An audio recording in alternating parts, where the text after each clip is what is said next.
ಮಹತ್ವದ ಕುರಿತು ಹೇಳ್ತಾ ಇದ್ದೀನಿ. ಇದನ್ನ ಕಾರ್ಯಕ್ರಮ ನಡೆಸ್ತಿರೋದಕ್ಕೆ ಮುಖ್ಯ ಉದ್ದೇಶ ಏನಂತ ಅಂದ್ರೆ, ನಾವು ನಿಮ್ಮ ಬಳಿ ಮಾಹಿತಿ ಸಂಗ್ರಹಣೆ ಮಾಡಕ್ ಬಂದಿದ್ವಿ. ಅವಾಗ ನಿಮ್ಮ ಹತ್ರ ಎಲ್ಲ ಕೇಳಿದ್ವಿ, ಕಾಂಪೋಸ್ಟ್ ಮಾಡ್ತೀರಾ ಮಾಡಲ್ವಾ ಅಂತ. ಅವಾಗ ಮ್ಯಾಕ್ಸಿಮಮ್ ಜನ ಹೇಳಿದ್ದೇನಂತ ಅಂದ್ರೆ ಯಾರು ಕಾಂಪೋಸ್ಟ್ ಮಾಡಲ್ಲ ಅಂತ. ಅದಕ್ಕೆ ನಿಮಗೆ ಅದ್ರ ಬಗ್ಗೆ ಅರಿವು ಮೂಡಿಸೋಕೆ ಅಂದ್ಬಿಟ್ಟು ಇವತ್ತು ಕಾಂಪೋಸ್ಟ್ ಮಾಡುವ ವಿಧಾನ ಮತ್ತೆ ಅದ್ರ ಮಹತ್ವದ ಬಗ್ಗೆ ಹೇಳ್ತಾ ಇದ್ದೀನಿ. ವಿಧಾನ ತಿಳ್ಕೊಳ್ಳೋದಕ್ಕೂ ಮೊದಲು ಕಾಂಪೋಸ್ಟ್ ಅಂದ್ರೆ ಏನು ಅಂತ ಗೊತ್ತಾಗ್ಬೇಕು. ಕಾಂಪೋಸ್ಟ್ ಅಂದ್ರೆ ಏನಿಲ್ಲ, ನೀವು ಮೊದಲೆಲ್ಲ ತಿಪ್ಪೆ ಗೊಬ್ಬರ ಅಂತ ಏನು ಕರಿತಿದ್ರಲ್ಲ, ಅದನ್ನೇ ವೈಜ್ಞಾನಿಕ ರೀತಿಯಲ್ಲಿ ಹೆಚ್ಚಿನ ಪೋಷಕಾಂಶಗಳು ನಶಿಸಿ ಹೋಗದೆ ಇರೋ ರೀತಿ ಮಾಡೋವಂಥದ್ದು. ತಿಪ್ಪೆ ಗೊಬ್ಬರದಲ್ಲಿ ಏನಾಗುತ್ತೆ ಅಂತ ಅಂದ್ರೆ, ಈಗ ಮಳೆ ಬಂತು ಅಂದ್ರೆ ಪೋಷಕಾಂಶಗಳೆಲ್ಲ ಕೊಚ್ಕೊಂಡು ಹೋಗ್ಬಿಡ್ತವೆ. ಆಮೇಲೆ ನೊಣ, ಸೊಳ್ಳೆ ಈ ಥರ ಜಾಸ್ತಿ ಆಗೋದ್ರಿಂದ ನಿಮಗೆ ರೋಗ ರುಜಿನ ಹರಡೋವಂಥ ಚಾನ್ಸಸ್ ತುಂಬ ಜಾಸ್ತಿ ಇರುತ್ತೆ.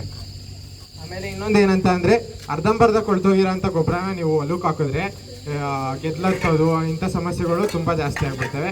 ಆಮೇಲೆ ನೈಟ್ರೋಜನ್ನು ಲಾಸ್ ಆಗುತ್ತೆ ಅರ್ಧಂಬರ್ಧ ಕೊಳ್ತಿರೋಂಥ ಗೊಬ್ಬರನ ಹೊಲಕ್ಕೆ ಹಾಕಿದ್ರೆ. ಆದ್ದರಿಂದ ನೀವು ಕಾಂಪೋಸ್ಟ್ ಮಾಡಿ ಪುಡಿ ಪುಡಿಯಾಗಿ ಎಲ್ಲ ಕ್ಲೀನಾಗಿ ಕೊಳ್ತಿರೋಂಥ ಗೊಬ್ಬರ ಹಾಕಿದ್ರೆ ನಿಮಗೂ ಯಾವುದಾದ್ರು ರೋಗಗಳು ಬರಲ್ಲ, ಹಂಗೇನೆ ಹೊಲದಲ್ಲಿ ಬೆಳೆಗಳು ಚೆನ್ನಾಗಿ ಬರ್ತವೆ. ಆದ್ದರಿಂದ ಕಾಂಪೋಸ್ಟ್ ಮಾಡೋದು ಹೆಂಗೆ ಅಂತ ನಿಮಗೆಲ್ಲ ತಿಳಿಸ್ಕೊಡಕ್ಕೆ ಇವತ್ತು ಬಂದಿದ್ದೀನಿ.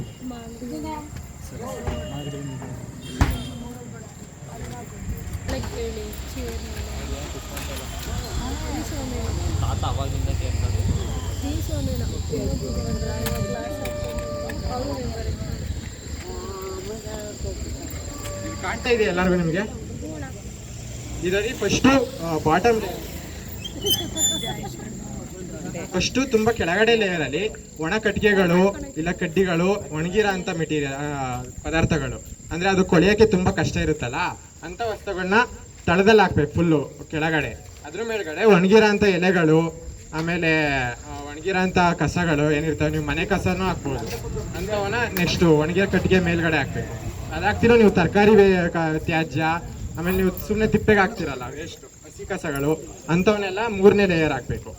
ಅದಾಗ್ತಿಲು ಅದ್ರ ಮೇಲ್ಗಡೆ ನೀವು ಸಗಣಿ ಹಾಕಬೇಕು. ಈಗ ಹಾಲಿಗೆ ಹೆಂಗೆ ಮೊಸರಾಗಬೇಕಂದ್ರೆ ನೀವು ಎಪ್ಪ ಹಾಕ್ತಿರಲ್ಲ, ಆ ಥರ ಇದು ಗೊಬ್ಬರ ಕ್ಲೀನಾಗಿ ಕೊಳಿಬೇಕಂದ್ರೆ ಅದು ಸೂಕ್ಷ್ಮಾಣು ಜೀವಿಗಳು ಬೇಕಾಗುತ್ತೆ. ಅದಕ್ಕೆ ನೀವು ಸಗಣಿನ ಹಾಕ್ಬೇಕಾಗುತ್ತೆ. ಸಗಣಿಲಿ ಸೂಕ್ಷ್ಮಾಣು ಜೀವಿಗಳು ಇರ್ತವೆ, ಅವು ಗೊಬ್ಬರ ಏನು ಹಸಿ ಕಸ ಒಣ ಕಸ ಎಲ್ಲ ಇರುತ್ತಲ್ಲ ಅದು ಕ್ಲೀನಾಗಿ ಕೊಳಿಯೋಕ್ಕೆ ಸಹಾಯ ಮಾಡುತ್ತೆ. ಆ ರೀತಿ ಒಂದು 3-4 ಲೇಯರ್ನ ನೀವು ಫಿಲ್ ಮಾಡ್ತಾ ಹೋಗ್ಬೇಕು.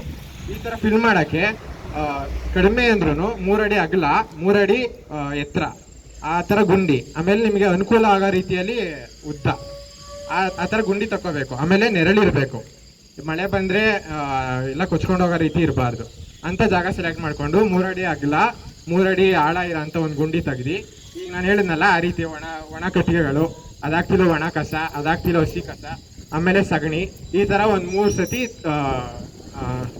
ಫಿಲ್ ಮಾಡಬೇಕು. ಫಿಲ್ ಮಾಡಾದ್ಮೇಲೆ ವಾರಕ್ಕೆ 2 ಸತಿ ಇಲ್ಲ ತಿಂಗಳಿಗೆ 3 ಸತಿ ಈ ರೀತಿ ಅದನ್ನು ತಿರುಗಿಸ್ಬೇಕು. ಏಕೆಂದರೆ ಗಾಳಿ ಆಡಬೇಕು, ಅದನ್ನ ಕ್ಲೀನಾಗಿ ಕೊಳಿಬೇಕಲ್ಲ ಗೊಬ್ಬರ, ಅದಕ್ಕೆ 3 ಸತಿ, ತಿಂಗಳಿಗೆ 3 ಸತಿ ಇಲ್ಲ 4 ಸತಿ ತಿರುಗಿಸ್ಬೇಕು. ಈ ರೀತಿ ಮಾಡ್ತಾ 3 ತಿಂಗಳೊಳಗೆ ನಿಮಗೆ ಗೊಬ್ಬರ ರೆಡಿ ಆಗುತ್ತೆ. ಗೊಬ್ಬರ ಆಗೈತೆ ಅಂತ ಹೆಂಗೆ ಕಂಡು ಹಿಡಿಯೋದು ಅಂತಂದರೆ, ಅದು ಫುಲ್ಲು ಮರಳು ರೀತಿ ಪುಡಿ ಕಪ್ಪಾಗುತ್ತೆ, ಆವಾಗ ಗೊಬ್ಬರ ರೆಡಿ ಆಗಿದೆ ಅಂತ. ಈ ರೀತಿ ಮಾಡೋದ್ರಿಂದ ಯಾವುದೇ ರೀತಿ ರೋಗಗಳು ಹರಡಲ್ಲ, ಆಮೇಲೆ ಬೆಳೆಗೂ ಪೋಷಕಾಂಶಗಳು ಚೆನ್ನಾಗಿ ಬರುತ್ತೆ, ಬೆಳೆನೂ ಚೆನ್ನಾಗಿ ಬರುತ್ತೆ. ಇಷ್ಟೇ ಕಾಂಪೋಸ್ಟ್ ಮಾಡೋದು. ಕಾಂಪೋಸ್ಟ್ನ ಕಪ್ಪು ಚಿನ್ನ ಅಂತ ಕರೀತಾರೆ, ಏನಕ್ಕೆ ಅಂದರೆ ಅದು ತುಂಬ ಪೋಷಕಾಂಶಗಳು ಇರ್ತದೆ. ಬೇಗ ಮುಗೀತೀವಿ ಕಾಂಪೋಸ್ಟ್. ಈಗ ನಾನು ಸಹಪಾಠಿ ಸ್ಪಂದನ ಬೀಜಾಮೃತದ ಬಗ್ಗೆ